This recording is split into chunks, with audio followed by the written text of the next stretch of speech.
മോളെ എന്താ അമ്മ? ഓണൊക്കെയല്ലേ പറഞ്ഞേ? അതിനെന്താ?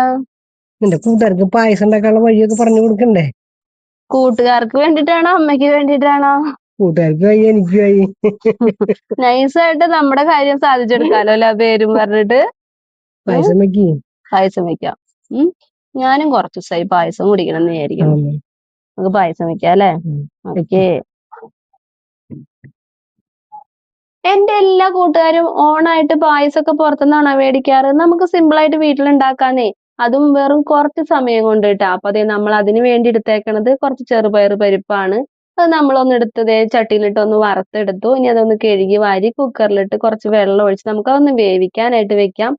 അതൊക്കെ ഒന്ന് വെന്ത് വരുമ്പോഴേക്കും നമുക്ക് കുറച്ച് ശർക്കരയും കൂടെ ഒരുക്കിയെടുക്കാം. അതിന് വേണ്ടി നമ്മൾ കുറച്ച് വെള്ളം അടുപ്പത്ത് വെച്ച് അതിലേക്ക് ആവശ്യത്തിന് മധുരത്തിന് ശർക്കര പൊടി ഇട്ട് കൊടുത്ത് അതൊന്ന് ഉരുക്കി മാറ്റി വെക്കാം. എനിക്കുണ്ടല്ലോ പായസം ഭയങ്കര ഇഷ്ടമാണ്. പക്ഷെ അതിലേക്ക് നമ്മൾ തേങ്ങാപ്പാൽ പിഴിയണ കാര്യമില്ലേക്കുമ്പോ പായസം വെക്കാനേ തോന്നില്ല. പക്ഷെ ഇപ്പൊ ഞാൻ കുറെ നാളായിട്ട് തേങ്ങാപ്പൊടി കൊണ്ടാണ് കേട്ടോ പായസം ഉണ്ടാക്കാറ്. പ്രമോഷനൊന്നും അല്ല കേട്ടോ. നമ്മളിപ്പോ ഇവിടെ 2 പാക്കറ്റ് തേങ്ങാപ്പൊടി മിക്സിയുടെ ജാറിലേക്ക് ഇട്ട് കൊടുത്ത് കുറച്ച് വെള്ളം കൂടെ ഒഴിച്ചു കൊടുത്ത് അതൊന്ന് മിക്സിയിൽ അടിച്ചെടുത്തു.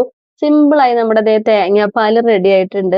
ഇനി നമ്മൾ നേരത്തെ വേവിക്കാൻ വെച്ചിട്ടുണ്ടായിരുന്ന പരിപ്പൊക്കെ വെന്ത് കിട്ടിയിട്ടുണ്ട്. നമുക്കതൊരു ചട്ടിയിലേക്ക് മാറ്റി തീയൊക്കെ കൊടുത്ത് അതൊക്കെ ഒന്ന് കുറുകി വരുമ്പോൾ നമുക്ക് അതിലേക്ക് നേരത്തെ റെഡിയാക്കി വെച്ചിട്ടുള്ള ശർക്കര നീരും കൂടെ ഒഴിച്ചു കൊടുത്ത് നന്നായിട്ട് ഇളക്കി നമുക്കിനി അതിലേക്ക് കുറച്ച് ഏലക്കായയും ചുക്കും കൂടെ പൊടിച്ചതും കൂടി ഇട്ട് കൊടുക്കാം. ഇനി നമുക്ക് അതിലേക്ക് ഒരു നുള്ളു ഉപ്പും കൂടി ഇട്ട് കൊടുത്ത് ഇളക്കി അതൊന്ന് കുറുകി വരുമ്പോ നമ്മൾ നേരത്തെ റെഡിയാക്കി വെച്ചിട്ടുള്ള തേങ്ങാപ്പാൽ അതിലേക്ക് ഒഴിച്ചു കൊടുക്കാം. അതും കൂടെ ഒഴിച്ചു കൊടുത്ത് നമുക്ക് അതൊന്ന് തിളച്ചു വരുമ്പോ തീ ഓഫ് ചെയ്യാം. പിന്നെ കുറച്ച് അണ്ടിപ്പരിപ്പ് മുന്തിരി നെയ്യിൽ വറുത്തിട്ട് കൊടുത്തു കഴിഞ്ഞാൽ നമ്മുടെ പായസം ദേ ഇവിടെ റെഡി ആയിട്ടുണ്ട് കേട്ടോ. എനിക്കുണ്ടല്ലോ ഇപ്പൊ പായസം ഉണ്ടാക്കാന്ന് പറഞ്ഞു കഴിഞ്ഞാൽ പെട്ടെന്ന് ഉണ്ടാക്കിയെടുക്കാവുന്ന ഒരു പണിയായിട്ടാ തോന്നാറുള്ളത് കേട്ടോ. ആദ്യമൊക്കെ പായസം ഉണ്ടാക്കാന്ന് പറഞ്ഞാൽ പാല് പിഴിഞ്ഞു കൊടുക്കല് വലിയൊരു പണിയാ.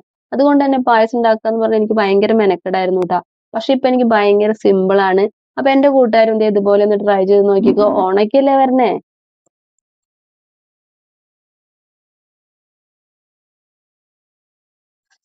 പറയുമ്പോഴേക്കും പായസം വെച്ചൂല.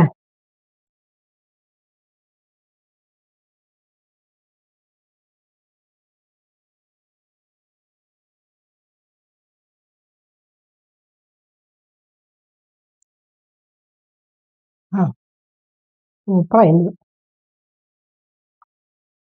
സൂപ്പർ പായസം നന്നായിട്ട് മോളെ. ഓണത്തിന് പായസം വെച്ചിട്ട് കുഴപ്പമില്ല. ഇനി മോളെ 2 പഴം കൂടി എടുത്തിട്ട് അത് മുഴുവനാക്കാൻ.